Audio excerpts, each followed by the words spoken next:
Assalamualaikum warahmatullahi wabarakatuh. Bismillahirrahmanirrahim. Alhamdulillahirabbil alamin. Wassalatu wassalamu ala asyrafil anbiya wal mursalin sayyidina wa maulana Muhammadin wa ala alihi wa sahbihi ajma'in, amma ba'd. Qala al-musannifu rahimahullahu ta'ala wa nafa'ana bihi wa bi 'ulumihi wa bi barakatihi fid dharain amin. La haula wa la quwwata illa billahil aliyyil azim. Alhamdulillah, pada sore hari ini kita bertemu lagi dalam kajian fikih. Semoga kita semua diberi keselamatan, diberi kesehatan oleh Allah Subhanahu wa taala untuk menjalankan perintah-perintah Allah, menjalankan dan menjauhi larangan-larangan Allah. Amin amin ya rabbal alamin. Mari kita mulai, kita memasuki fasal manin taqadha wudu'uhu. Orang yang rusak wudunya, yang batal wudunya, tidak boleh melakukan beberapa perkara. Bismillahirrahmanirrahim. Faslun utawi ikilah fasal man utawi sapa wonge intaqadha kang rusak apa wudu'e wong, wudu'e man, haruma mongko haram alaihi ing atase man apa arba'atu asya'a papat pira-pira perkara. Barang siapa yang wudunya batal, yang rusak wudunya, maka haram melaksanakan 4 perkara. Apa saja? Yang pertama, as-sholatu iku suci sholat. Yang pertama, tidak boleh melaksanakan sholat kalau wudunya rusak atau kalau wudunya batal. Wa tawafu lan tawaf, tidak boleh melakukan tawaf ketika haji. Tawaf sholat harus suci dari wudu, harus mempunyai wudu. Wa masful mushafi lan jempok mushaf, tidak boleh memegang Al-Qur'an. Wa hamluhu lan nanggung lan nggawa mushaf, dan tidak boleh membawa Al-Qur'an. 4 perkara ketika orang tidak punya wudu. Haram melaksanakan sholat, haram melaksanakan tawaf, haram memegang Al-Qur'an, dan haram membawa Al-Qur'an. Wa yahrumu lan haram alal junubi ing atase wong junub. Dan sekarang haram bagi orang yang junub.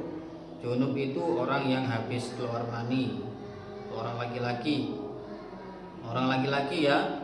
Junub itu orang yang habis keluar mani atau berhubungan intim. Itu junub namanya. Haram melaksanakan sittatu asya'a, 6 pira-pira perkara. Yang pertama, as-sholatu suci sholat, tidak boleh melaksanakan sholat. Wa tawafu lan tawaf, tidak boleh melaksanakan tawaf. Wa masul mushafi lan jempok mushaf, tidak boleh memegang Al-Qur'an. Wa hamluhu lan nggawa Qur'an, tidak boleh membawa Al-Qur'an. Wal lubtsu lan meneng, wal lubtsu lan meneng, tidak boleh berdiam fil masjidi, di dalam masjid, tidak boleh berdiam di dalam masjid. Wa qiraatul Qur'ani lan maca Qur'an, dan tidak boleh membaca Al-Qur'an. Orang yang junub tidak boleh, selain tidak boleh sholat, tawaf, memegang Quran dan membawa Al-Quran, juga tidak boleh berdiam diri di dalam masjid. dan tidak boleh membaca Al-Qur'an. Wa yahrumu lan haram bil haidi sebab haid. Sekarang perkara yang haram disebabkan haid. Apa asyratu asya'a 10 pira-pira perkara. Orang yang haid itu tidak boleh melaksanakan 10 perkara. Yang pertama, as-salatu suci ku salat, wa tawafu lan tawaf, wa massul mushafi lan jempok mushaf, wa hamluhu lan gawa mushaf, wal lubsu lan meneng fil masjidi ing dalem masjid, wa qiraatul qur'ani lan maca Qur'an, wa shaumu lan poso, wa talaqu lan tolak, wal mururu lan liwat fil masjidi ing dalem masjid. In khafat lamun wedi apa sapa wadon talwithahu ing tumetese getih, wal istimta'u lan ngalap seneng bima kelawan barang baina surroti ing dalam antarane udel warrubati lan dengkul. Lah, selanjutnya haram bagi orang yang mempunyai haid. Haram bagi orang yang haid itu melaksanakan 10 perkara. Apa saja? Yang pertama, tidak boleh sholat. Terus tidak boleh melaksanakan tawaf, tidak boleh memegang Al-Quran, dan tidak boleh membawa Al-Quran, tidak boleh berdiam diri di dalam masjid, tidak boleh membaca Al-Quran. Orang haid tidak boleh berpuasa dan tidak boleh melakukan talak. Apa itu? Cerai. Waktu haid tidak boleh dicerai karena masih haid. Nanti kalau sudah haid boleh. Wal mururu fil masjidi, dan liwat atau lewat di depan masjid, misalnya lewat masjid, lewat di teras masjid atau di apa itu namanya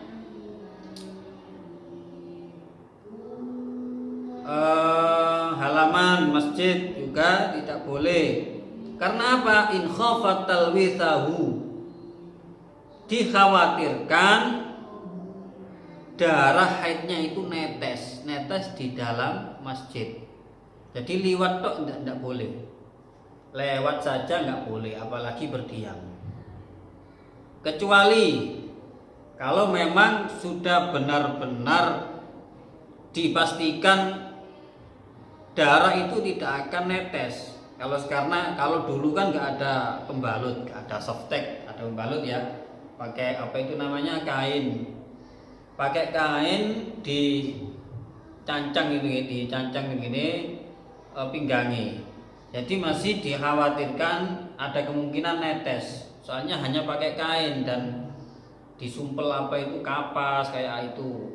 Nah sekarang ada pembalut itu bermacam-macam ya, ada yang besar, ada yang menyerap sampai berapa itu air, sampai berapa itu. Jadi sekarang lebih aman. Kalau memang sudah dipastikan darah itu tidak akan netes, boleh berdiam, boleh masuk masjid dengan catatan ada keperluan, misal ngajar ngaji di masjid, ngajar TPQ, kebetulan TPQ itu ada di dalam masjid, itu boleh. Meskipun haid boleh masuk masjid dengan catatan ngajar ngaji, melakukan kewajiban mengajar di dalam masjid. Pancen panggone TPQ ini nang masjid ya apa maneh katene. Jadi boleh, tapi harus sudah dipastikan bahwa darah itu tidak akan menetes. Kalau sekarang enak, banyak pembalut. Nah, itu ya. Yang selanjutnya tidak boleh ini wal istimta'u bima baina surrati warrukbati. Istimta itu ngalap seneng. Jadi berhubungan intim. Tidak boleh. Ketika haid tidak boleh berhubungan suami istri. Tidak boleh berhubungan intim. Ini bima baina surrah warrukbah, antara udel sampai dengkul. Artinya berhubungan suami istri, ya ini tidak boleh ketika haid. Ya, itu tadi pasal menerangkan beberapa